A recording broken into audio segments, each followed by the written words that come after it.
আপুনি বহুত টকা ঘটিলে, টকা ঘটি আপুনি এটা বিলাসী জীৱন কটালে, লগে লগে আপোনাৰ দুটা বেমাৰে লগ ল'ব, এটা হ'ল চুগাৰ, এটা হ'ল প্ৰেছাৰ। কাণ দিলে দুখন, মুখ দিলে এখন, আৰু সিদ্ধান্ত দিলে তোমালোকে কমকে খোৱা আৰু বেছিকে শুনা। এতিয়া ভাগৱতে সেইটোকে কৈছে যে হে ৰাজীৱ শ্ৰেষ্ঠ মানৱ, এই মৌ মাখি পৰুৱা গুৰু শ্ৰেণীত লাগি ধৰাৰ দৰে পুত্ৰ ভাৰ্যাৰ সম্বন্ধ বিলাকত লাগি নধৰিবা, ব্যাকুলিত হৈ নপৰিবা, পৰিলে জীৱন আৰু জন্মৰ সফলতা অৰ্জন কৰিব নোৱাৰিবা। গতিকে যিটো শুনা ৰাজা মহা মোহে অন্ধ প্ৰায়, পুত্ৰ দ্বাৰা দেহ দেখে আকুল সদায়, শিশবৰ একোকালে নুগুচয় ভয়।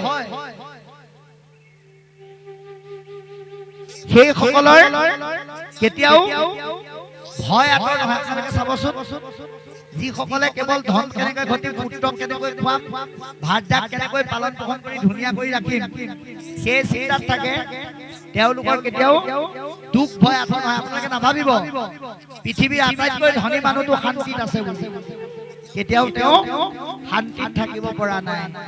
ধন টকা পইচা ঐশ্বৰ্য বিভূতিয়ে মানুহক কেতিয়াও প্ৰকৃত শান্তি নিদিয়ে। কোনোবাই যদি ধন টকা পইচা ঐশ্বৰ্য বিভূতি ললে, তেওঁ শাৰীৰিক আৰু মানসিক অশান্তিত ভুগিবই লাগিব। এটা আপোনালোকক বাস্তৱ প্ৰমাণ দিম। আপোনালোকে নাভাবিব কোটি টকা লৈ অভাৱ অনাটন নোপোৱাকৈ জীৱন ধাৰণ কৰা জনৰ কোনো চিন্তা নাই বুলি। তেওঁ যদিও শান্তিৰে বিচনাত শুই আছে, যদিও তেওঁৰ বাৰটাত চিচিটিভি কেমেৰা আছে, যদিও তেওঁ গেটৰ মুখত চিকিউৰিটি আছে, তথাপিও কিন্তু তেওঁ ভয় আছে। কিহত? কিনানিবা ৰাতি চিকিউৰিটিয়ে গুলি মাৰি কুপাকে লৈ গুচি যায়।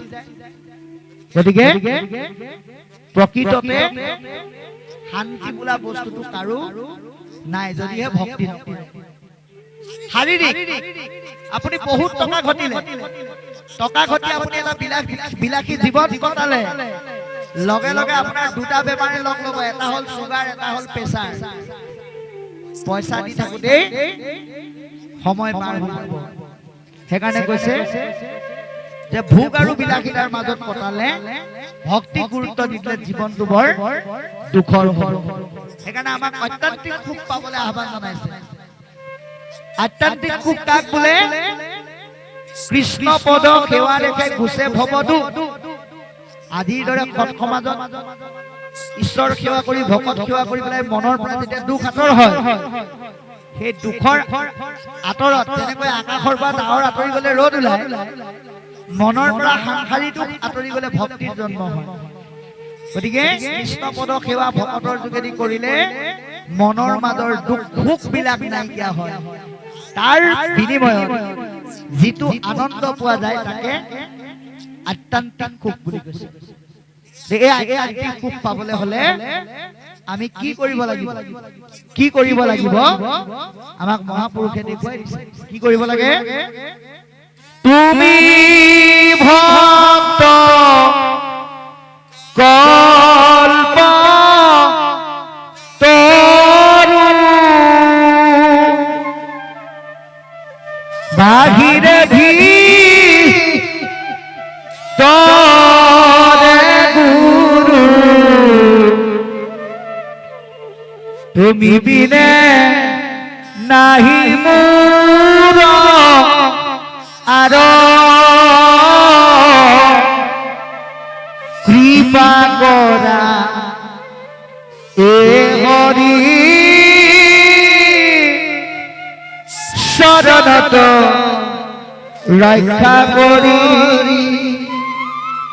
দিয়া মোক সেৱাৰ সংসাৰ, দিয়া মোক সেৱাৰ সংসাৰ।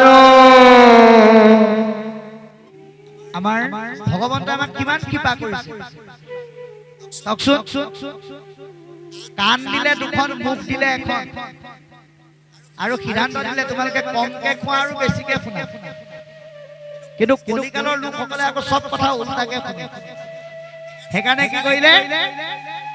খোৱাটো বেছিকে কৰি দিলে, শুনাটো কম কৰি দিলে, যাৰ কাৰণে সংসাৰত এতিয়া গণ্ডগোল বিলাক বেছিকে লাগি সেইকাৰণে দুখন কাণ দিছে ইমানেই শুনক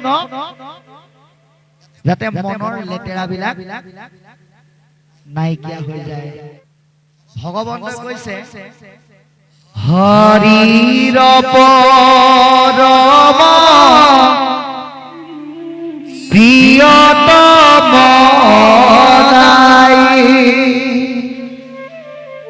হৰি ভকতৰ পৰে হেন ভকত যিজনে নিত্যয় হৰিকে নিন্দা কৰে ভগৱন্তৰ বোলে আটাইতকৈ প্ৰিয় বোলে ভকত সেইকাৰণে চাব দেই উপায়টো আহিব এতিয়া আৰু বেছি সময় নাই ভগৱন্তৰ আটাইতকৈ প্ৰিয় বোলে ভকত সেইকাৰণে ভকতে আশীৰ্বাদ দিয়াৰ লগে লগে ভগৱন্তই কৃপা কৰে সেই একেখিনি ভকতক যদি কোনোবাই গালি পাৰে ভগৱন্তই বাৰু সুখী আহিব পাৰিব ভগৱন্তই কৈছে সেইজনে কি কৰে নাজানো একমাত্ৰ এজন ভকতক গালি পৰাৰ লগে লগে মই সেইজনক কি কৰিব লাগে দায়িত্বটো মই লম কাৰণ ভকতক নিন্দা কৰাৰ লগে লগে চাৰি বস্তুৰ নিন্দা এটা কথা স্পষ্ট হ'ল ভকতে আশীৰ্বাদ দিলে ভগৱন্তই কৃপা